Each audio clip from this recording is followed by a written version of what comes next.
Salma queen চ্যানেলে তোমাদেরকে সবাইকে স্বাগত। আজকে আমি রান্না করব দই পার্শে। পার্শে ঝোল, পার্শে তেল ঝাল, পার্শে ঝাল অনেক খেয়েছো। আজকে এই রেসিপিটা একবার ট্রাই করে দেখো, একদম রাজকীয় স্বাদের। চলো দই পার্শের জন্য কি কি উপকরণ লাগছে দেখে নেওয়া যাক।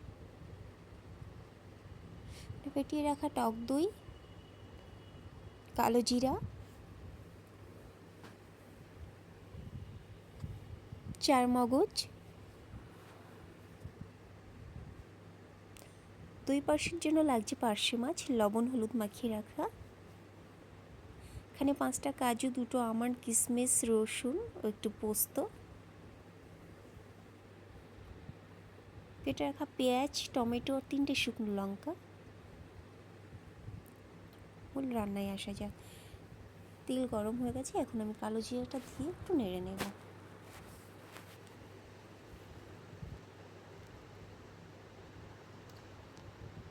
কালো জিরা ফ্রাই হয়ে গেছে, এর মধ্যে মাছগুলো দিয়ে দেব।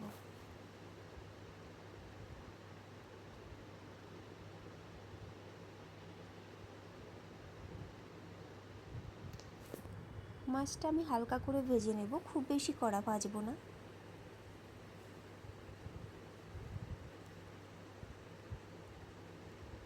হয়ে গেছে আমার মাছ ভাজা, মাছটা তুলে নেব।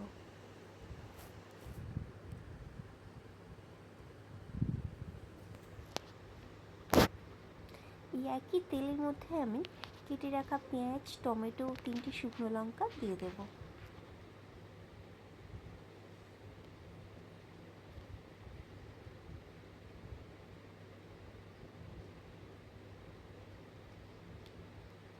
এগুলো ভালো করে তেলের মধ্যে আমি একদম লাল লাল করে ফ্রাই করব। আমি কাজু, আমন্ড, পোস্ত, চার মগজ, রসুন একসাথে পেস্ট করে রেখেছিলাম দিয়ে দেব। দিয়ে মশলাটা ভালো করে নিয়ে নেব। 2 মিনিট ঢাকা দিয়ে রাখবো, মশলাটা কষিয়ে নেব ভালো করে।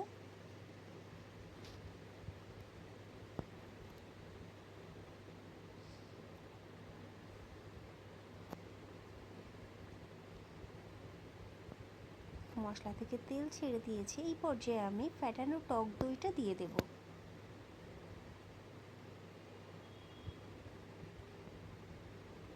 টক দই দিয়ে আবার মিক্সড করতে হবে ভালো করে। আবার 2 মিনিট ঢাকা দিয়ে রেখে দেব।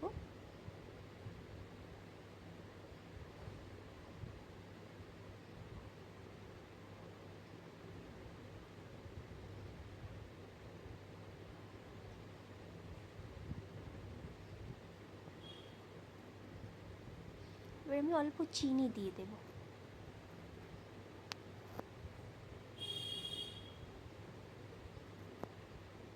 স্বাদ মতো লবণ,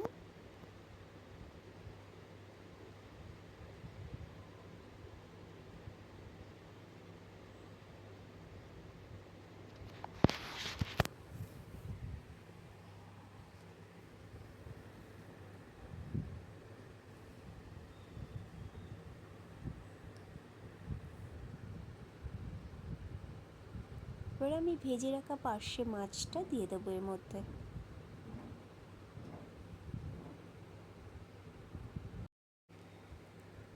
আমি গরম জল দিয়ে দেবো অল্প।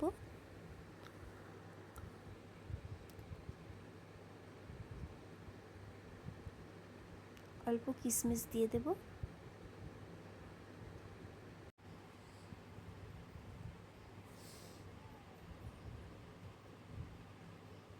জলটা যতক্ষণ না কমে যাবে ততক্ষণই রান্না করতে থাকবো। দেখো হয়ে গেছে আমার দই পার্শে। খেতে অসাধারণ ছিল বন্ধুরা, তোমরা বাড়িতে একবার অবশ্যই ট্রাই করে দেখো, আর কেমন হয়েছে আমাকে অবশ্যই কমেন্ট করে জানিও। আমার এই রেসিপিটা যদি ভালো লাগে লাইক, কমেন্ট, শেয়ার করতে ভুলবে না কিন্তু। টাটা।